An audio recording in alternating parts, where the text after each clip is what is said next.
Hello everyone and welcome to the CCS Science Lab. I'm very excited for this video. This is one of my favorite labs to do. It's the Gel Agar Lab. Now, I'm not going to have you walk away and do nothing from this lab. I am going to have you answer a couple of questions over what we did in this lab, and those questions I'm going to ask will be found in the description of this video. So take a look at the description right now, so maybe you can answer the questions as we go along, and hopefully that will be helpful to you. These will be due on Friday or Monday, whenever you turn in your packet. But regardless, let's talk a little bit about red algae.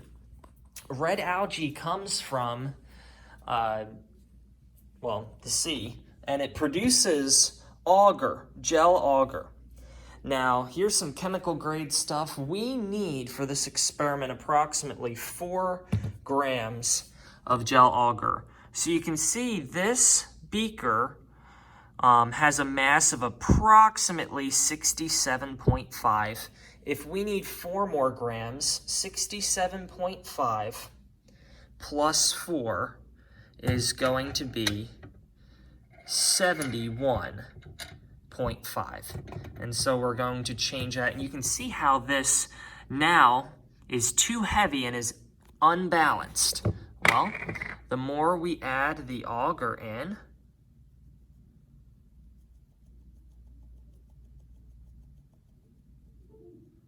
the more it becomes balanced. Now you can see we have a balance, and we added approximately 4 grams of agar. That's good. I'm going to seal up the agar. Here's my agar. I'm gonna add the 4 grams of agar to 200 milliliters of water. And then I'm going to take the end of a very simple tool and swirl it around to make sure that the agar is pretty evenly distributed. And the cool thing about agar is bacteria love to eat this stuff. It is their favorite snack. And agar, just like a normal food, has to be cooked. And so we'll know it's cooked when it boils for 30 seconds. And it boils really quick. I've had many students over the years who have spilled their agar all over the floor. And it's pretty harmless stuff. It's just food, but it's food that bacteria loves. And of course, the bacteria need to land on it and grow. So it's not like it's immediately harmful. You just clean it up. Hopefully I won't spill any today. And for all of the former biology students of mine who've spilled it, you know how easy it is to spill. So hopefully I'll do a good job. Now I have a pair of tongs, and these tongs are used to grip the beaker. I will especially need them when the agar gets really hot. Now, with the Bunsen burner here, the Bunsen burner is the device I use to start the controlled fire in the lab. I want to start the Bunsen burner with its window closed. I'm going to turn the gas on, and I have this device. It's called a striker. This striker causes a spark, which will light the Bunsen burner. So hopefully you can see that fire going. And I'm putting the fire pretty directly underneath the gel agar. Now, as soon as I open up this window, watch what happens. Maybe you can hear it. The fire gets incredibly warm. So warm, watch this, that it begins to melt some certain types of metal. You can see that it immediately turned a very orange color. All right, now I just have to wait for this to boil. It's not going to take long. And in the meanwhile, I'm going to talk to you about some other things that we're going to be doing in this lab. So, the first thing is that I have what is called a Petri dish. This Petri dish is a unique device which acts as a holder of the agar. I'm going to pour the agar into the Petri dish, and it's going to fill up and it's going to solidify, and it's going to look a whole lot like Jell-O. And then that Petri dish is what I'm going to put the bacteria that I collect on. So, you can begin to see at the bottom, let me see if I can zoom in there, it's starting to bubble ever so slightly. So what I'm going to do is I'm going to use a lab technique where I simply swirl the agar around. The reason why I swirl it around is so that the heat is evenly distributing. If all the heat was caught on the bottom, then this thing would boil over very quickly. But hopefully, with a little bit of lab experience, we won't have too much boiling over. You're gonna see how quickly it boils when it does. It's gonna go from 0 to 10 very, very, very quickly. You can see that the bottom is boiling, but the bottom will boil before the top. Next, after we use the gel agar and put it inside the Petri dish, we're actually going to collect a specimen, and I'm going to go into some of the gnarliest, nastiest places on campus, and I'm going to collect some specimens that I think will have a lot of bacteria in them. Maybe I'll go in the boys' bathroom. That would be absolutely horrible. And I'm also going to make sure that I'll wash my hands after this. Obviously, if bacteria love to eat this stuff, and I get this stuff all over my hands, bacteria are gonna love to eat my hands. And, well, I just don't want that to happen. Well,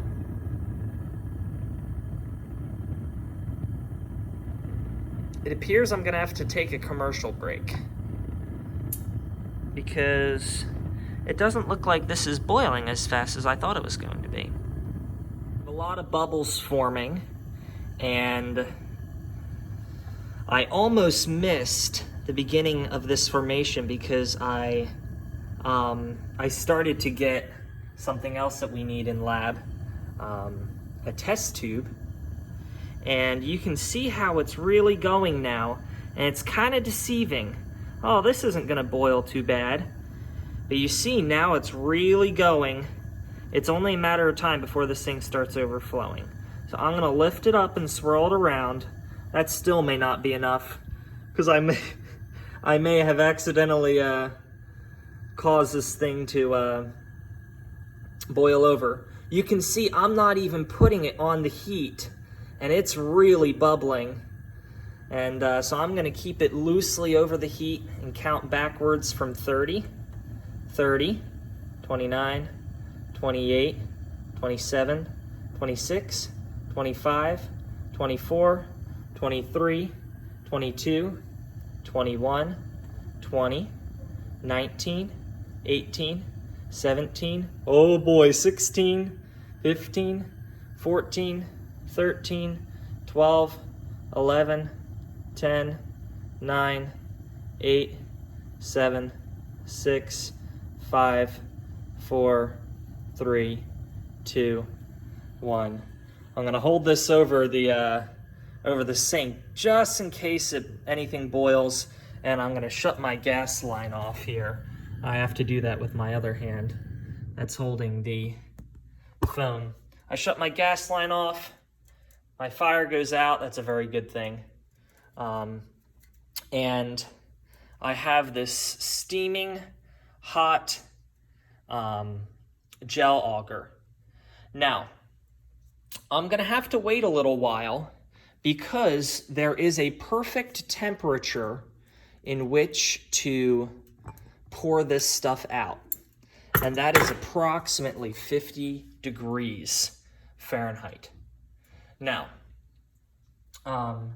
in order to measure the temperature, of course, I have to grab a thermometer, and it looks like somebody has moved mine.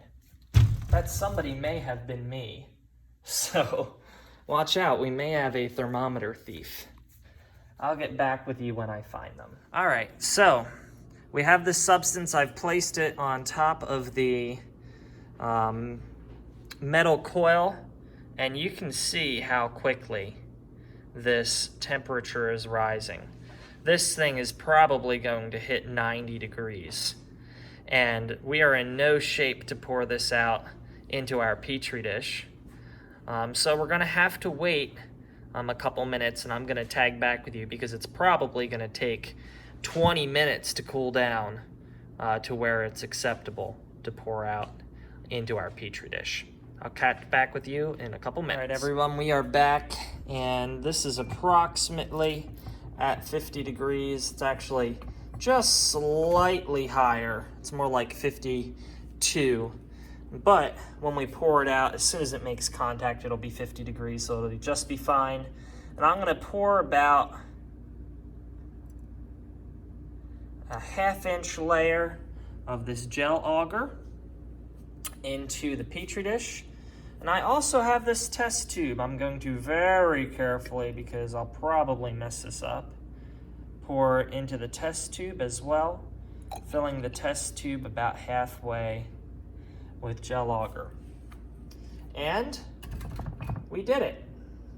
Now, I'm going to go dispose of this gel agar very carefully. And I say very carefully because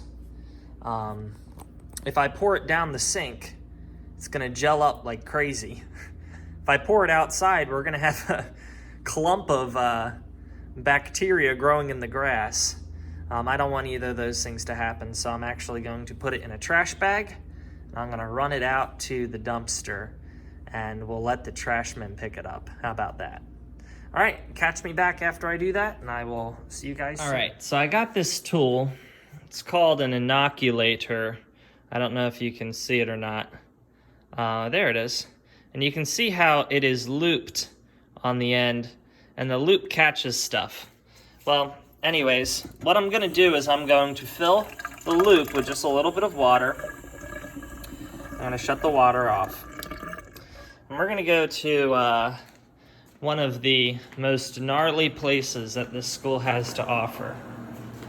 And that is the boys' bathroom door handle.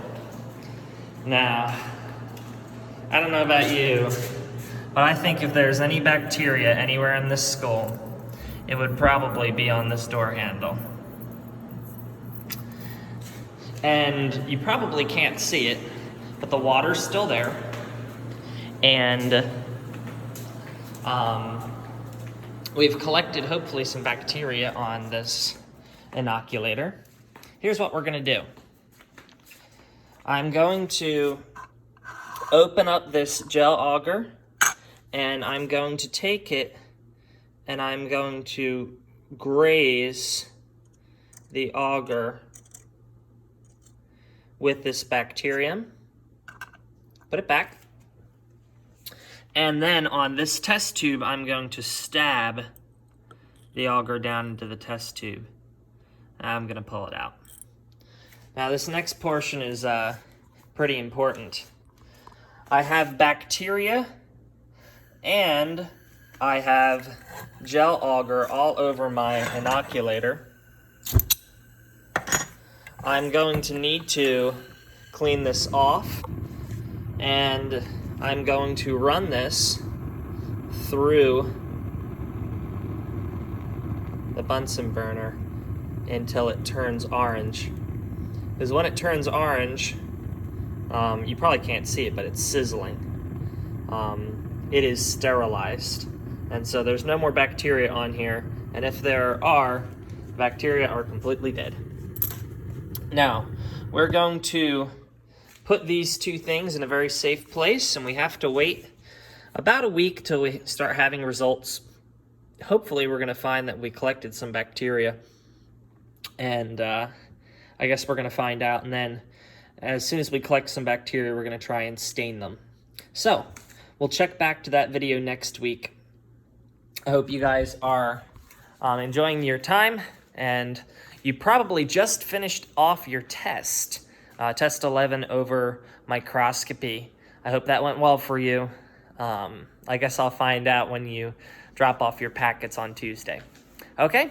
Anyway, adios, ciao, sayonara. I'm signing out here. Goodbye.